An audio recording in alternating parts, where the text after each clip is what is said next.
Welcome to the Ryan Pineda Show,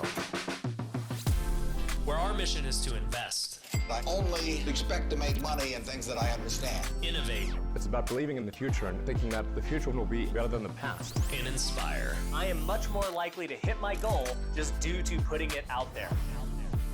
You're now rocking with the best. What's going on, everybody? This is a brand new episode of the Ryan Pineda Show, and we are doing it a little bit different than usual.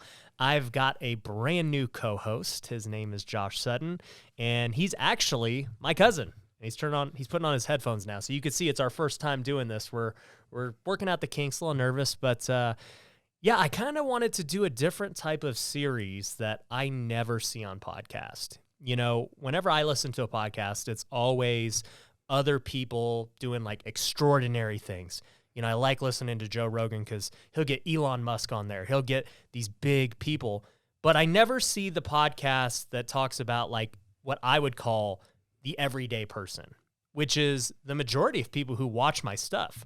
You know, a lot of people are trying to quit the 9-to-5 or buy their first real estate deal or, you know, get out of the rat race. And I think it's tough for a lot of those people to relate because, you know, they're just seeing all these extraordinary people all the time who've maybe already done it and they can't really relate to it. It inspires them, but it's hard to relate. So I had this crazy idea to have my cousin Josh on because I feel like he relates to that person better than anyone I know. And I think he has a lot of charisma and sarcasm, and he's a lot more off the wall than me.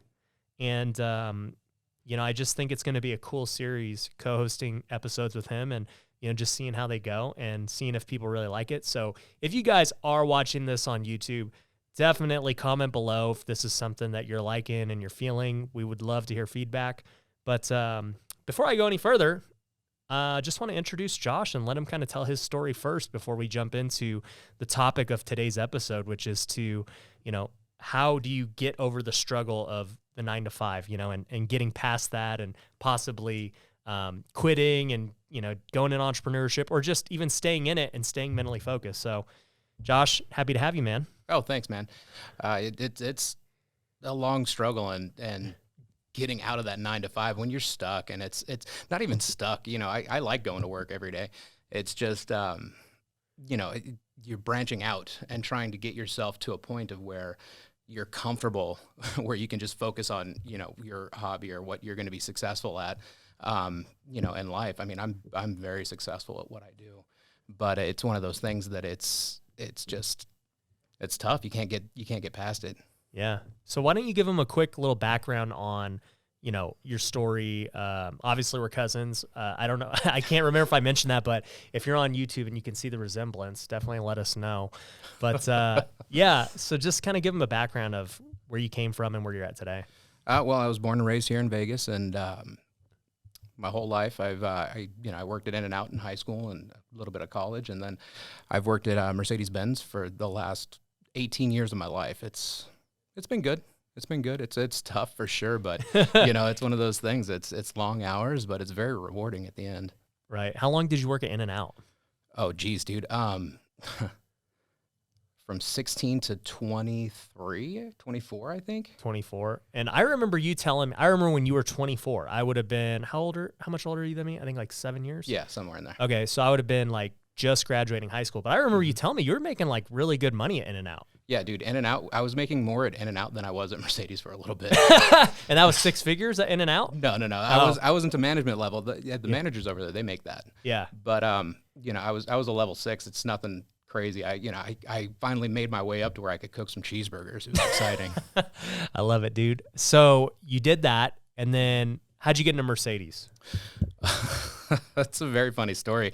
I was actually in the drive-thru at In-N-Out, and my human resources manager came through the drive-thru with her daughter, and I was like halfway hitting on her. And you know, I was like, yeah, I'm not going to be flipping burgers for the rest of my life. And, you know, they offered me a job. In the drive-thru? In the drive-thru. You must have made an impression with this cheeseburger. You give him an extra smoothie or something? I was just cheesing myself, you know, that's all I was doing. I love it. So you've been at Mercedes for 18 years. 18 years. That's crazy. And where did you start originally, and where are you now? Where I started, I started at the bottom. I was a lot attendant, and I was just running back and forth, grabbing cars for people. Right. You know, cars were done, coming to grab them, and see you later. Washing cars. I was doing all that dirty work. Got it. And then you worked your way up from the dirty work. Then what? Then I became a technician. Okay. I was a technician for about 5 years over there. And what really got me into where I wanted to be was I was doing roadside assistance, and I liked helping people and being in contact with people and talking to them. And you know, it kind of felt like I was saving people, because it's like, hey, you got a flat tire, I'll be right there in 30 minutes. Right. And you know, I'll change it out, put your spare on, get you out of here.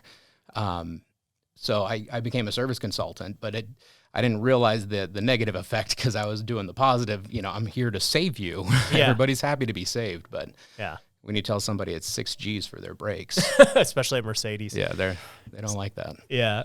And then, so a technician's kind of just like a mechanic, I Yeah. would say. Okay.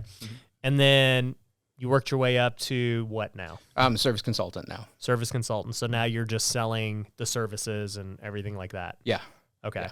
So, you know, you and I have talked, and it's hard for me to say that, like, you know, you're the everyday man, because you're making great money. I mean, you've moved up in your career. You're making over 6 figures. So by most people's standards, you're crushing it. But a lot of the stuff that you and I have had talks about privately, you know, it's the same talks I have with people all across the country. You're not the only one. Yeah. And it's always that, man, like, I'm making good money. I don't want to complain about anything, but, you know, it's tough. I work long hours. Sometimes it gets boring. You know, you do the same thing over and over again.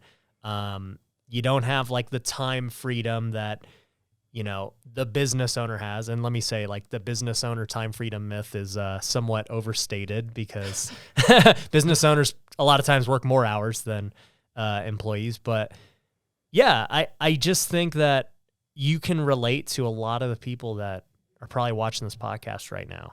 Yeah, no, it's true. I mean, it's tough. I do make a very good income, and you know, I don't want to let that go, but it's one of those things where it's like, I know there's more out there and there's more opportunities. I think it's a thing that we have in our family where we're, you know, we're always striving to get more and better, and Right. you know, just better ourselves. So Right. I can tell you, I'm never satisfied. I mean, it's funny because I'm always trying to innovate, which is one of the mission statements on the show. Like, I'm trying to innovate new businesses. I'm trying to create new products, get better at what we're doing. This podcast is an innovation. It's a new thing. I didn't have to do this, but I get bored, dude. yeah, I get so bored doing the same thing, especially, you know, once you get good at it, you're like, okay, what's next? yeah. Do you feel that way? Just All the time. Yeah, all the time. I'm Yeah. like, okay, now, well, I'm like, how am I going to get famous? And then when you brought this opportunity to the table with me, I was like, absolutely. Yeah. You know, it's not necessarily famous, but I mean, to open up more time Yeah. for myself, you know, and my family. And I've got 3 kids, and Yeah. you know, it's like Joey's 15. He's going to be 16 in April, dude. That's like, crazy. I remember, you know, that's when you start to, like, age yourself, because I remember, I still think I'm young. I'm 31, but you know, you hear about your aunts and uncles and stuff telling you, oh man, I remember you when you were just a little kid. And then, like, I do remember when he was a little kid. Yeah. Yeah. It's wild when you see that. And it's Yeah. like, it's where did the time go? Right. I mean, yeah, I'm getting ready to take him to the DMV so he can start driving. And it's, That's nuts. yeah, I'm terrified. Are you going to get him a Mercedes? I have an old E-Class wagon that I've been fixing up for him. It's just, But it's not an expensive Mercedes. No. What's this Mercedes worth? oh, dude, like, I mean, what do you got in your pocket? Well, no, not, hey, what does somebody else have in their pocket right now? You know, it's one of those things that it's, I mean, a good $40 is probably what it's worth. Okay. I love that. So Joey's going to be driving. I can't believe that. Yeah, he can run errands for you. Yeah, that's true.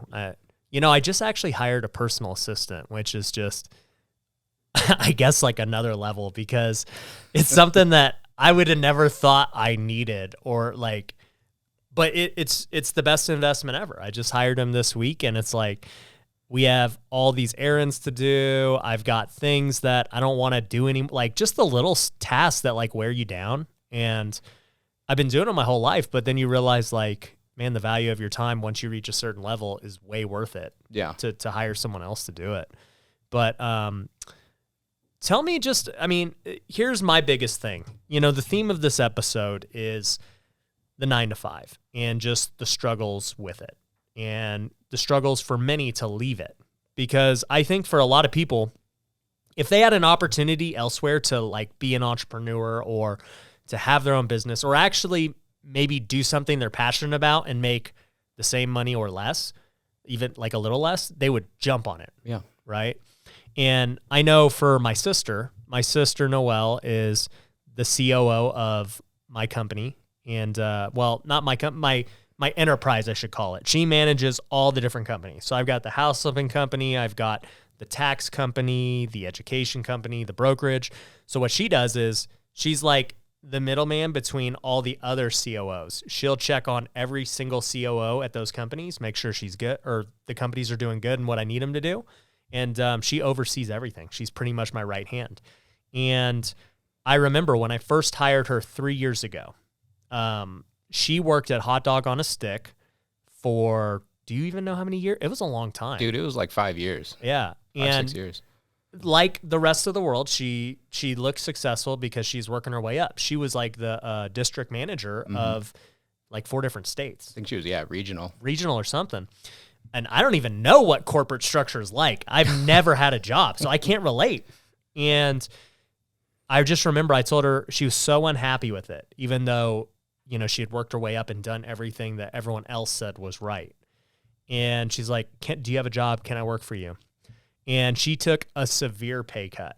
I'm talking like she was making probably $5-6 grand a month. I was like, honestly, all I can pay you is like $1,500 or $2 grand a month to like, you know, work part-time.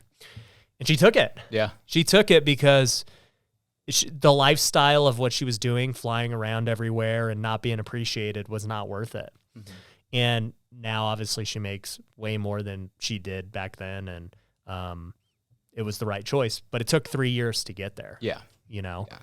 and that was a big leap of faith for her. So I like commend her that she did that. But where I want to go at with you is, as somebody who is, you know, making over 6 figures, who has worked 18 years to get to that point, you know, what kind of struggles do you have? Like, you've told me you work like 72 hours a week. Like, what are the struggles that come with that? Oh man, it's tough because like I'll get home and with COVID and you know, school is going right now. I turn into a science, math, and you know, English teacher, and it's a huge struggle because now I'm doing high school, middle school, and elementary school work, which I haven't done in 20 years. Right. You know, it's it's all new too. It's Common Core math, and it's flipped. And it's completely flipped. And by the way, guys, this is to the viewers. Josh was not a good student. No, I was very bad. I was trying to have more fun than you know, getting good grades, because school's just never called for me. Right. It's one of those things that you know, I was the class clown and I like to have fun and, you know, kind of pick on people. Right. So would that call me a bully? Bullying's a little frowned bully? on today, but back when you were in high school, I think it was okay. It was all in good fun. But so obviously the parenting side of it is tough. I would imagine that's like the biggest part, is that taking a risk when you got a family to provide for. Mm-hmm. Absolutely. I mean, it's the bills never stop. That's regardless of how much you make. You know, it's funny how most people, you know, that their paycheck stays the same and their bills just go up, because it's like, yeah, you know what, I'll pay that next week. And it's, you got to stay away from credit card anything, because that's just going to be a complete downfall for anyone, because you'll never get out of credit card debt. Yeah. And I'll tell you too, it's tough because a lot of my advice is applicable to entrepreneurs and stuff. But there is some advice where, like what you're saying, hey, stay away from credit cards, because like to the normal person, like it gets them in trouble. Yeah. Whereas I used credit to fund my business and get to where I'm at. And I consistently, I'm millions of dollars in debt. Yeah. You know, yeah. I love credit. That's not terrifying at all. I love it. But for most people, right, it's more of a temptation than a tool. Exactly. Well, I mean, the temptation comes with that TV's sweet. You know, I would love to get that. It's, you know, $2,500. I'll pay it off within a year. It's only $125 a month, but that adds up to, you know, all of a sudden you're paying $900 a month to credit cards, and you're not making any headway. And that was something that I was always disciplined with, even when I didn't have money. Like, if I couldn't buy it right then and there, I wasn't buying it. Yeah. Whether it was a car, whether it was a TV, like, I either had the cash and could support it, or I had to go find a way to get the cash. Yeah. And I think that's where, you know, the kind of 9 to 5 presents the dilemma where, like, with the entrepreneur, we think, oh, well, how can I make that extra money and, you know, afford it? Whereas the 9 to 5 is like, well, this is my pay. There's nothing I can do about it. No matter how I perform at my job, it just is what it is. And I either get a side hustle or I go into debt. Yeah. A quick word from our sponsor. One of the best ways to get off-market real estate deals is through cold calling. And if you want to reach as many people as fast as possible, then you need Batch Dialer. With their predictive dialing technology and built-in CRM, Batch Dialer is one of the top dialers in the industry. You can switch between single or multi-line dialing, as well as do voicemail drops and call recordings. And for being a listener of The Ryan Pineda Show, you'll get a 7-day free trial. Just go to batchdialer.com/Ryan. Once again, that's batchdialer.com/Ryan. One of the hardest parts about real estate investing is finding a good contractor. That's where Southwestern Custom Construction comes in. They've been doing remodels in Nevada and Arizona since 2006. As a fully licensed and bonded general contractor, they're able to help with any type of renovation, all the way from an entry-level fixer-upper to a custom luxury home. Southwestern Custom Construction specializes in working with investors.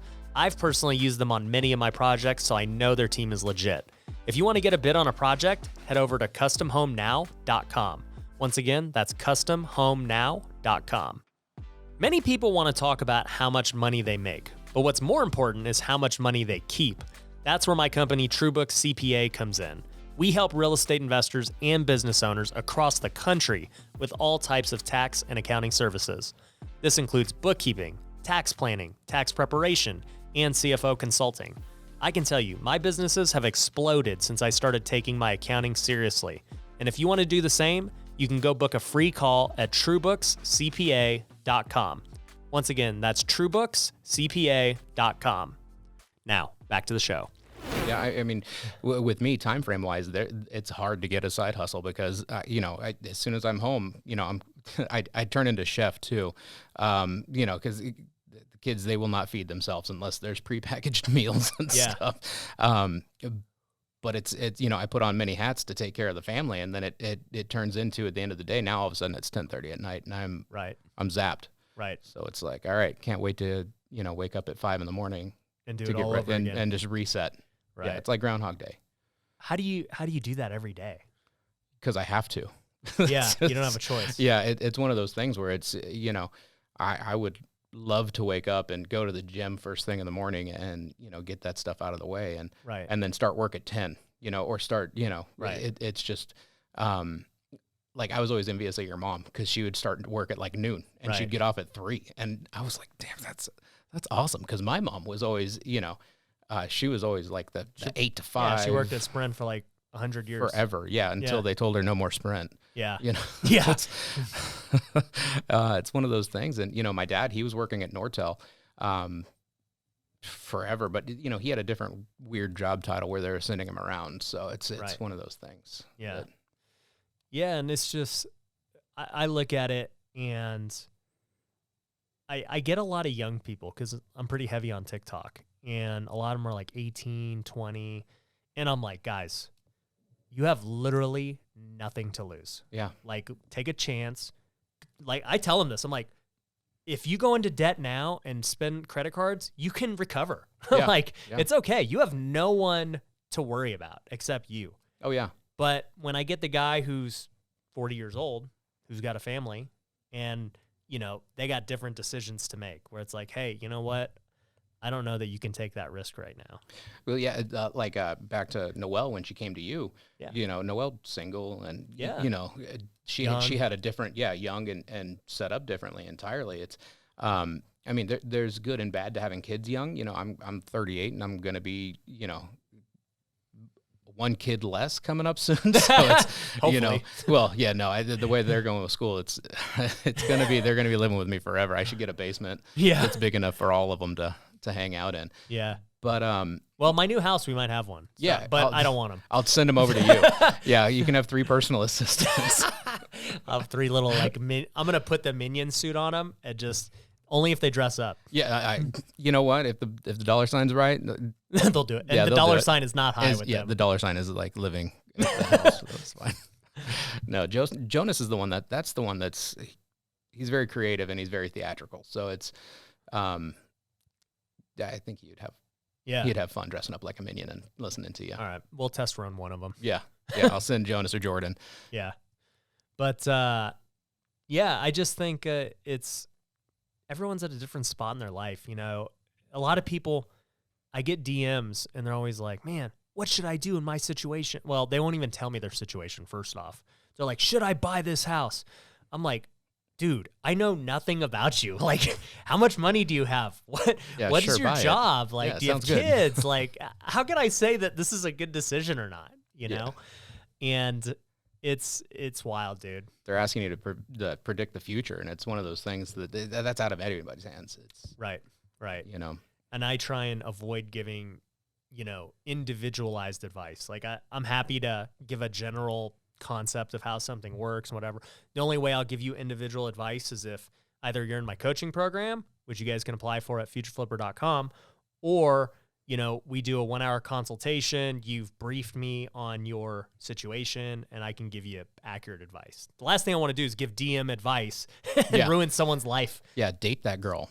Yeah. Date her. Yeah. She sounds awesome. Yeah. I'd do it. Yeah. She sounds kind of stabby too, but I mean, hey, those are the fun ones. Oh, jeez. So what would you say, with everything that you've experienced to this point? Like what's the goal for you at this point? I want to free up my time. You know, like I want to spend more time with my kids, more time home, you know, more time traveling. I mean, we can't travel really right now, but, you know, more time seeing stuff that's, you know, memories. That stuff, it doesn't come really with the dollar price. It's, you know, eventually. I mean, I remember you had a segment on how much would this weekend cost you? Yeah. And it's like, yeah, okay, so I could potentially make $5,000 over the weekend. However, I'm going to go on this trip. It's going to cost me $10,000. Yeah. So it's like a $15,000 swing. Yeah. You just gotta prioritize. And you know, I wish I would have saved more. And you know, instead of going, hey, that TV's sweet, I'll take that TV. I want to have a nice TV in my house. Yeah. And you know, there's that possibility that, you know, I wish I would have invested into real estate way earlier than what I did. Because, you know, I told you right now, I'm in the process of buying my first rental property. Right. And we're going to talk about that next episode. Oh, is that next episode? Yeah. We're going to hear all about it. Yeah, that's going to be a blast. It's actually, I mean, it's neat, but yeah, you know. So what I heard there was, it wasn't so much about, I want to make more money. It was more so, I want more time. Yeah. Yeah. If I could make the same money that I'm making now and have more time, right, I'd be copacetic. It's just it's, you know, it's the level of crap that you're willing to deal with versus the amount of money that somebody's willing to pay you. You know, somebody's willing to pay. Well, see, and that's the other thing is, you know, from an employee standpoint, it's like, how do you determine my value per hour? Right. You know, but it's technically not really them, it's me, because I'm agreeing to it. Right. 100%. I mean, I tell this to people all the time. They're like, well, you know, they're not paying me enough for this or that. I'm like, but did you accept it? And they're like, well, yeah. I'm like, well, you value yourself at that. You're willing to accept that, you know? And it's funny because everyone should figure out what their time is worth. For me anyways, like if you go to my website, you could book a 1-hour consultation with me for $1,000. And many people have booked it. I get it for free. It's a family deal. You're getting a 30-minute consult right now. This is your consultation. But, you know, the $1,000 would get paid by a sponsor, which if we have one right now, it'd be playing right now. But anyways, so with just valuing your time. It's like, I'm willing to give up an hour of my time for $1,000. I won't do it any less just because I don't need it at this point. Like, I value the freedom like you're talking about. Like, is an extra $1,000 going to change my life at this point? No, it's not. But if somebody wants to do it, that tells me that, number one, they're probably serious and high level, so it's going to be a conversation that I actually enjoy. And number two, $1,000 is $1,000. Like, I don't want to like discount that and make it seem like I'm so rich and like whatever, but it's just like, I won't do it for any less. It's not worth it to me. And nor should you, because it's one of those things that it's your time. Right. And that's the number one thing that my goal is for 2021 is becoming more efficient with my time. That's why I hired the personal assistant. That's why I tell these guys when we film, I'm like, hey, I want everything set up so by the time I walk in, we're filming, because if we wait an hour, to me, that's $1,000 I just lost. Yeah. Because I could have been doing something else, So I think that's a good takeaway for everyone on this call, especially the 9-to-5 people, because they are working hourly for the most part, right? Yeah. And so it's easy for them to say, well, I make $25 an hour. I make $30 an hour. And, it's like for you, you're not trying to work more hours to make more money. You're trying to increase how can I get paid more per hour, right? Exactly. Yeah. The flip side of yeah, that. I think that's the ultimate goal because time is the only limited resource we have. Yeah. It ticks away no matter what we do. So right. It's, and it's very valuable. Like we were saying earlier, Joey's going to be 16 in April. Like, yeah. Where did it go? Yeah. Boom. 16. Right. Yeah. And it's like, did working that extra overtime really, was it worth it? Yeah. In the long haul. It got me to, where I was paying for, my living expenses and, the kids' living expenses. But in the same respect, it's like, I missed a lot of it because I'd get home and it'd be dark and no catch, right. It's like, we're exhausted. Let's just do this. Let's play this video game real quick. You got an hour with me, dude. Right. And that's kind of what I want to really highlight on these next episodes of the podcast and everything else is like, it doesn't have to be like that. No. A lot of times we just accept life the way it is. It's like, well, this is my situation. My boss is in control or this is like, no, we always have a choice. Mm-hmm. You don't have to be at the job you're at. You don't have to, spend your time doing this. You can try something else. Like, so if you're unhappy, I would just say like, look at where your life is headed at this very moment. If you stay on the same path, and if it's still, I'm going to be unhappy in the next 10 years, then, is it worth it? Right. Yeah. Or are you going to be like, hey, you know what? Like this is, my kids are about to go off. I am going to have way more time from there. And, it's just like, at least have a plan. Don't just be surprised 50 years later, like what happened in my life. Yeah. What did I do? Right. Still, I'm working on that right now. Still, it's I'm going through puberty number 2 still. So it's when acid reflux kicks in and joints start creaking. I didn't know that was a thing. Yeah. I just made it up. Yeah. I'm gonna have to watch out for that. Yeah. But, my hope for you, this is our first episode together, is that number one, obviously you, the viewers, like these interviews. If you do, like I said, if you're on YouTube, comment below. Shoot us a DM, shoot Josh a DM. We'll link to his stuff below as well. But, my hope is that everything we're doing encourages you to level up in some way, whatever it may be. It doesn't mean quit your job. It doesn't mean, but the first rental property is a great start. And there's a whole bunch of other things that I think you can be inspired to do, because of it. And this is one of them. It becomes a regular thing. It's a side hustle. Yeah. So I appreciate you for sharing and being vulnerable with everything going on. As I said, guys, if you enjoyed this episode, definitely comment below and let us know what you liked, what you didn't like. And, we'll be back with another episode with Josh talking about other things I'm sure you guys are going to love. So thanks for watching, guys.